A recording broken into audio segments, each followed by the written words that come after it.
ओम श्री गणेशाय नमः। मेरे प्यारे भाइयों एवं बहनों, मित्रों और दोस्तों, आपको अपनी चैनल भक्ति कथा 1.7 में हार्दिक स्वागत है। तो आइए सुनते हैं संकट चौथ व्रत कथा।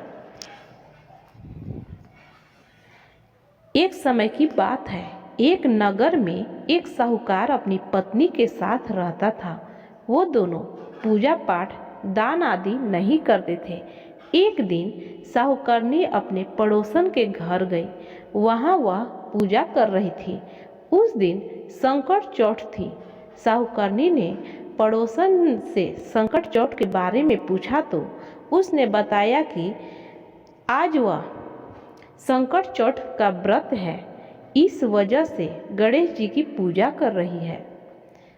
साहूकारनी ने उससे संकट चौथ व्रत के लाभ के बारे में जानना चाहा तो पड़ोसन ने कहा कि गणेश जी की कृपा से व्यक्ति को पुत्र, धन, धान, सुहाग सब कुछ प्राप्त होता है, अतः सभी मनोकामनाएं पूर्ण होती है।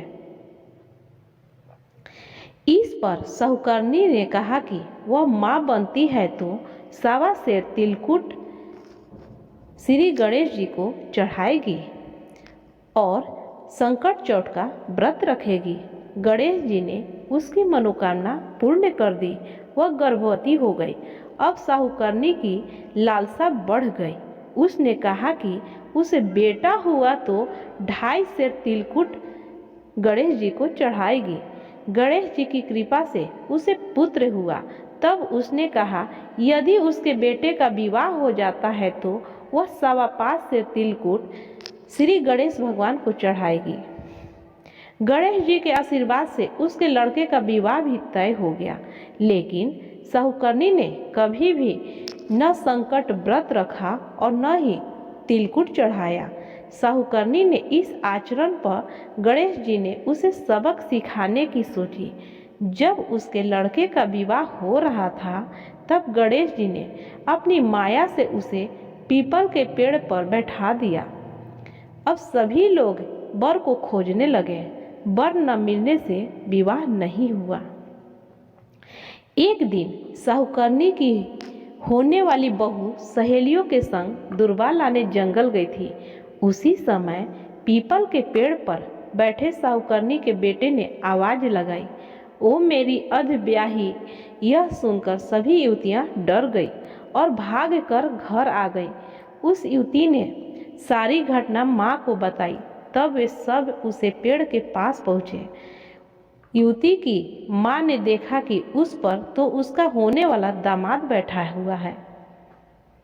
उसने यहाँ बैठने का कारण पूछा तो उसने अपनी माँ की गलती बताई। उसने तिलकुट चढ़ाने और संकट व्रत रखने का वचन दिया था, लेकिन उसे पूरा नहीं किया। संकट देव नाराज हैं। उन्होंने ही इस स्थान पर उसे बैठा दिया है। यह बात सुनकर उस युवती की माँ साहूकारनी के पास गई और उसे सारी बात बताई। तब उसे अपनी गलती का एहसास हुआ।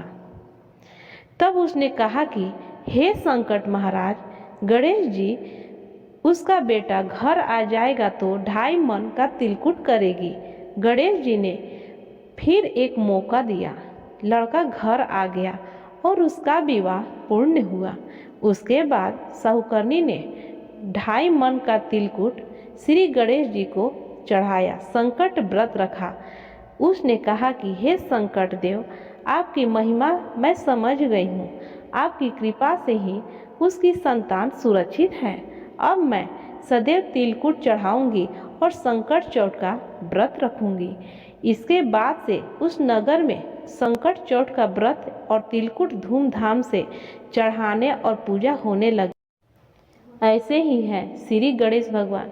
जो भी संकट व्रत की पूजा करता है अथवा कथा सुनता है, सभी को सुनाता है, उसकी सभी मनोकामनाएं पूर्ण होती है।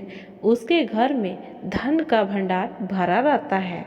उसके सभी मनोकामनाएं पूर्ण होती है और सदा घर में खुशहाली बनी रहती है।